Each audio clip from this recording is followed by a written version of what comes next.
The evening unfolded with a quiet sort of grace inside the Willow Room, an upscale restaurant nestled along the riverfront.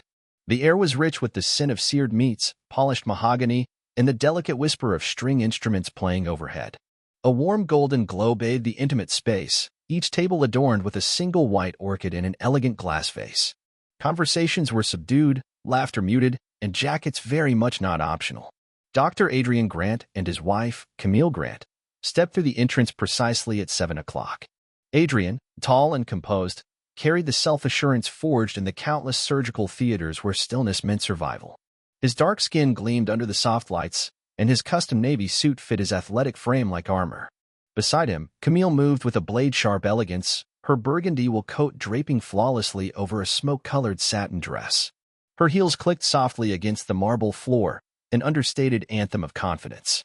Tonight was special, their 15th wedding anniversary. They weren't here for extravagance or spectacle. They were here because a grateful friend, Marcus Langston, had insisted. "You saved my daughter, Adrian," Marcus had said, his voice thick with emotion. "Let me do something for you. Let me give you a night you'll never forget. Table 8, window view, best in the house. Just walk in. Everything's handled." The hostess greeted them, a young woman with porcelain skin, a tight smile, and a clipboard clutched too close to her chest. Camille smiled politely and announced, "Reservation for Grant. Table 8. The hostess hesitated. Her manicured finger trailed down the list. A heartbeat too long. Then she looked up, her smile tightening. "I'm sorry. I don't see a Grant reservation." Camille's smile didn't falter, but a glint of steel flashed in her eyes. "Marcus Langston made the reservation himself. He assured us it was confirmed." The hostess's smile turned apologetic, the kind of apology more suited for an inconvenient return at a retail store than an honored dinner guest. "Mr. Langston doesn't usually handle reservations. Maybe there's been some mistake." Adrian stepped forward, voice low and composed. "Table 8 was reserved for us." The hostess's eyes darted over Adrian's shoulder, searching for help among her colleagues, as if looking directly at him might cost her something. "Table 8 is usually reserved for regular patrons," she said after a beat, her voice polished but hollow. Camille's gaze flicked to table 8. It sat vacant, its white orchid proud, 2 wine glasses gleaming. Prepared. Ready. Yet somehow, not for them. Before Camille could respond, a server materialized, young, apron crisp, demeanor stiff. "We can seat you over here instead," he offered, gesturing toward a cramped table near the kitchen, a dim corner with no river view, no prestige. Camille's hand tightened around her clutch. Adrian nodded once. They followed the server, not out of acceptance, but out of something colder, calculation. They sat. They waited. Minutes dripped by. 10, 15, 20. No menus. No water. No acknowledgement. Camille's smile thinned into a blade. "This isn't incompetence," she murmured. "It's curated." Adrian's gaze swept the room, the laughter, the polished surfaces, the servers attending every table but theirs. "Let's observe," he said calmly. 30 minutes passed. Camille adjusted the napkin in her lap, an act of control. Adrian tapped a single finger against the white tablecloth. Their tells were small but seismic to anyone paying attention. Camille broke the silence.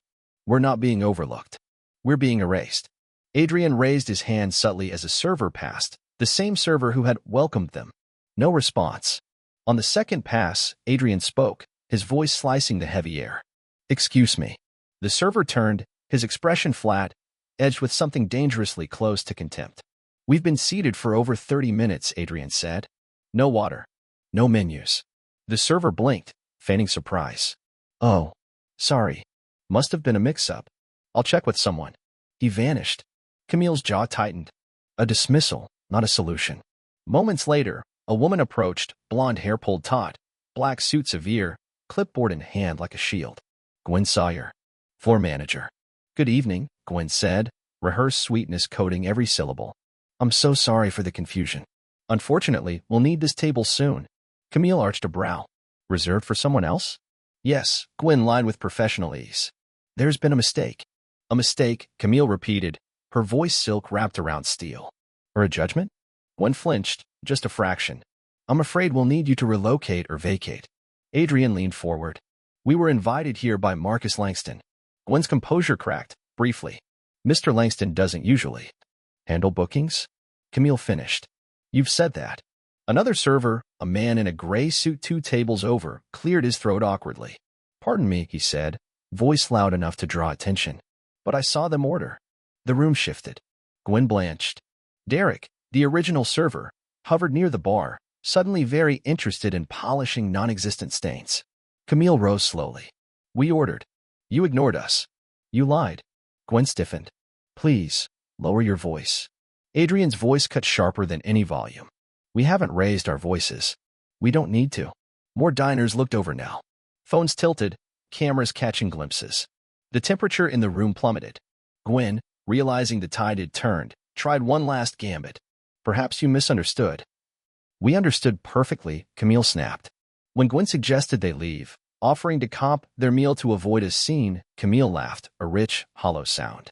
"You think dignity can be boxed to go?" Camille said. "Like leftovers?" Adrian rose beside her, calm, devastating.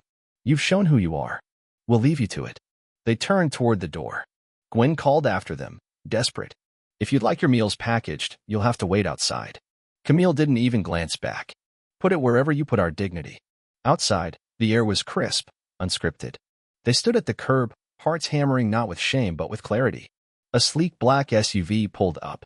From it stepped Marcus Langston, face creased in concern. "Adrian? Camille? What happened?" Camille let the silence stretch before answering.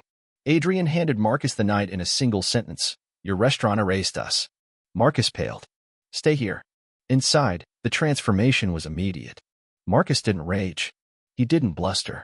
He simply demanded accountability loudly, publicly. The entire restaurant fell into a horrified silence. Gwen tried to spin lies. Derek tried to vanish. But it was over. "You're fired," Marcus said flatly. "Both of you."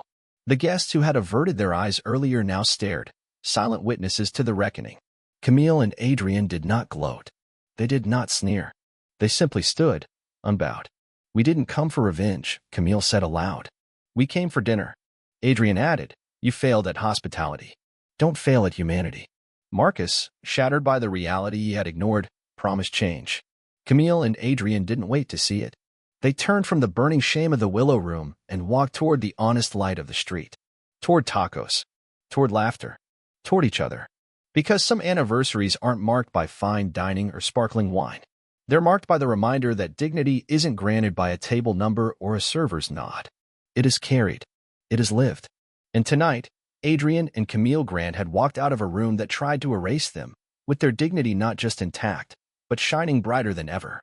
The sharp crack of a perfect shot shattered the air inside the elite marksman society, followed instantly by cheers from patrons clad in bespoke shooting vests. Dominic Harrington lowered his custom-made Remington with a smug grin curling on his tanned features. Another bullseye. Another reminder that this was his world, a fortress built on privilege, skill, and untouchable legacy.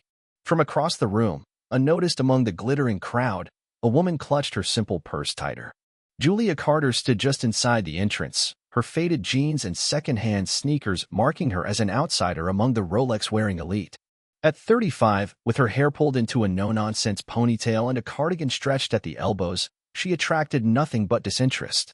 The receptionist gave her a single dismissive glance before returning to her polished computer screen. "Members only," she chirped.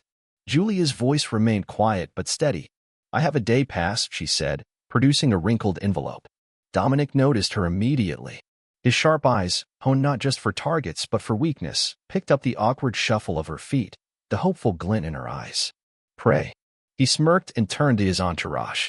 "Looks like Walmart started selling day passes." Laughter rippled through his group.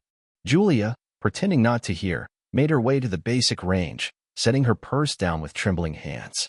She unwrapped an old cloth, revealing a modest Glock 19, functional, unimpressive beside the golden-laid pieces wielded by the club members. Dominic sauntered over, his boots tapping the floor with lazy arrogance. "Excuse me, ma'am," he said, his voice dripping false sweetness. "You sure you're in the right place?" Quilting circles down the street. Snickers echoed. Julia looked up, her hazel eyes meeting his with an unsettling steadiness. "Just here to practice," she said simply. Dominic tilted his head, pretending to consider.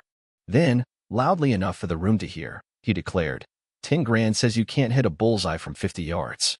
Murmurs of excitement sparked. Julia hesitated, but not from fear. Her left hand brushed the plain gold band on her finger, a nervous habit she never broke. "I don't have that kind of money," she answered. Dominic leaned closer. "Then how about this? You hit the bullseye. I pay. You miss. You walk out and don't come back." Eyes bore down on her. Pressure thickened the air.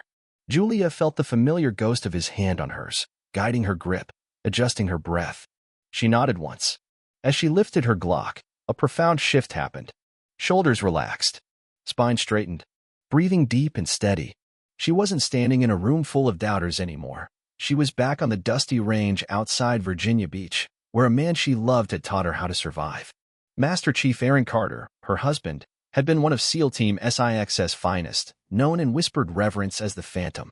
3 years ago, under a stormy gray sky at Arlington Cemetery, she buried him and a part of herself. But today she honored him. Today, she remembered. The shot rang out, clean and sharp. The target retrieval system whirred, dragging the sheet back toward the range. A perfect hole pierced the center of the bullseye. For one long second, no one breathed. Dominic's face twisted. "Beginner's luck," he barked, masking shock with bluster. "Let's up the stakes." He pulled out his checkbook with a flourish. 50,000. 3 bullseyes, 75 yards. Miss once, and you admit you cheated. Gasps rose. Eyes turned to Julia. Her heart pounded. Not from fear, from fury. Fury at the arrogance, at the assumption that she was less. She glanced again at her ring. "If I win," she said, "the money goes to the Wounded Warriors Trust." Dominic smirked. "Fine." Julia moved to the 75-yard line. Calm spread through her veins. Years of private sessions, of whispered advice under starlit skies, sharpened into laser focus. First shot. Crack. Dead center. The crowd buzzed. Second shot. Crack. Another perfect hit. Dominic's face paled. Third shot. Julia twisted her wedding ring once and exhaled slowly. Crack. Bullseye. The range erupted into stunned applause. Rebecca Grant, the club's director, inspected the targets personally. 3 perfect bullseyes, she announced, barely hiding her awe. Dominic lunged forward. "No. She cheated. No amateur shoots like that." Rebecca stiffened. "Mr. Harrington, unless you have evidence." Dominic jabbed a finger toward Julia. "Formal competition. 1 week. 10 firearms. 10 stations. Head-to-head. No tricks." Julia met his furious gaze calmly. "Accepted. But if I win, you double the donation." The week that followed was a tempest. Dominic launched a full-scale investigation into Julia's life, digging through her past with ruthless precision. It didn't take long before he uncovered the truth. Julia Carter, widow of Aaron Carter, Phantom of SEAL Team 6. Decorated, revered, and feared. Panic gnawed at him. The story was spiraling out of his control. Worse, word was leaking. The widow sharpshooter, the headlines whispered. On competition day, the elite marksman society teamed with spectators and media, cameras flashing like lightning. 10 stations. 10 weapons. A gauntlet designed to humiliate Julia. At each station, subtle manipulations, adjusted scopes, weighted triggers, awaited her. But Julia, honed by years of living under pressure no civilian could imagine, adapted. At station after station, she matched or outshot Dominic. Her breathing never faltered. Her hands never shook. By the 9th station, the scores were tied. Everything would come down to the final challenge, a custom Macmillan TC 338 sniper rifle, modified just enough to sabotage the untrained. Dominic moved first, firing a respectable cluster near the bullseye. Applause rang out. His face split into a triumphant grin. Julia approached the Macmillan. From the crowd, Michael Reeves, Aaron's best friend, gave her a slight nod. She could almost hear Aaron's voice. "Trust your training, Jules. Breathe. Focus." First shot. Bullseye. Second shot. Bullseye. Third. Fourth. Fifth. Bullseyes. The crowd held their breath. 9th shot. Another perfect center. As Julia lined up her final shot, a glint of light flashed deliberately into her scope, a dirty trick from Dominic's entourage. But Julia didn't flinch. She shifted slightly, recalibrated instinctively, and squeezed the trigger. The bullet flew straight and true. Dead center. The arena exploded into cheers. Rebecca stepped forward. Final tally, Julia Carter, 10 bullseyes. Dominic Harrington, 8 bullseyes. Dominic's face collapsed into rage. She cheated. She had help. Rebecca's voice sliced through the noise. "Security footage shows tampering by your technicians, Mr. Harrington. Gasps swept the room. Dominic staggered backward, humiliated. Julia walked calmly to him, standing inches from the man who tried to destroy her. You owe $100,000 to the Wounded Warriors Trust. Pay up. Dominic could only nod, broken, as cameras immortalized his defeat. In the weeks that followed, Julia turned down interviews and endorsement offers. Instead, she accepted Rebecca's invitation to lead a new marksmanship program for veterans, honoring the promise she once made to Aaron. Standing at the newly christened Aaron Carter Memorial Range, Julia addressed her first class of wounded warriors. My name is Julia Carter. I'm not here to win trophies. I'm here because I believe in second chances, in finding strength when the world doubts you. And today, we begin. As she spoke, she twisted her wedding band once more, smiling faintly. This one's for you, Aaron. The quiet ones, the underestimated, the invisible, they carried within them not just potential, but power. A truth proven not by words, but by action. One perfect shot at a time.